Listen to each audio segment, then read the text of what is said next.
Salut les amis, comment vous allez? J'espère que vous allez très bien. Ok, c'est Hervé d'Almeida depuis le Bénin. Ok, et donc, comme je l'ai déjà dit, ici c'est un groupe pour l'apprentissage de l'anglais, donc pas un groupe pratique, ok, pas un groupe pour la pratique. Et donc, si éventuellement il y a des gens qui veulent pratiquer, bien évidemment le parler, donc vous m'envoyez des messages dans mon inbox et je vous envoie le lien pour le groupe. Et donc, vous pouvez intégrer le groupe vous-même, ok? Donc, et comme je l'ai déjà dit, ici c'est un groupe pour l'apprentissage. Et aujourd'hui, nous allons commencer avec notre premier cours. Donc, et comme je l'ai aussi dit, c'est des cours que nous allons faire en français, bien évidemment dans les deux langues, ok, en français et en anglais. Donc, ça va permettre à beaucoup de personnes de pouvoir comprendre et d'évoluer avec nous au fil et à mesure que nous évoluons, ok?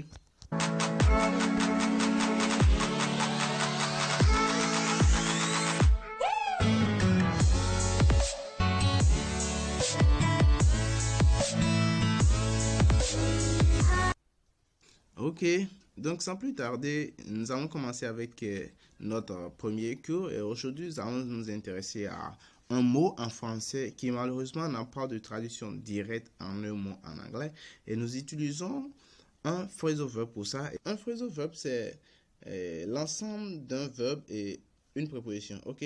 Donc, et ce mot en français, ce verbe dont nous parlons, ce verbe en français, c'est le verbe valoir. Le verbe valoir en français n'a pas de traduction directe en anglais, ok? Valoir se dit en anglais to be worth, ok?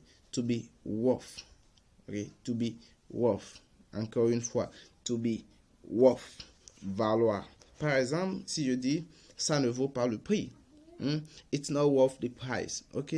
It's not worth the price.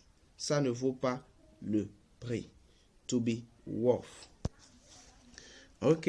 Donc, comme ça, on le dit, le verbe valoir se dit en anglais to be worth. Ok?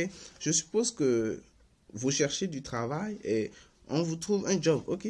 Mais le job, il est vraiment, vraiment difficile pour vous. Et vous dites, oh mon Dieu, ce job, ça vaut mon sang. Ça vaut mon sang. It's worth my blood. This job is worth my blood. This job is worth my blood. Ça vaut mon sang. Ok? It's not worth the pain. Ça ne vaut pas la peine. It's not worth the pain. It is not worth the pain. Ou bien, vous êtes un homme, vous allez au marché et on vous vend un truc normalement que les femmes peuvent prendre à un prix très abordable. On vous vend ça très cher. Et vous revenez, votre femme voit ça et dit, oh my God, on t'a trompé mon gars. Ce n'est pas la peine. Ça ne vaut pas le prix. Oh my God, it's not worth the price. Ok?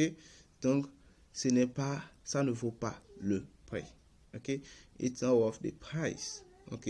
Donc, le verbe valoir se dit en anglais to be worth. Ok?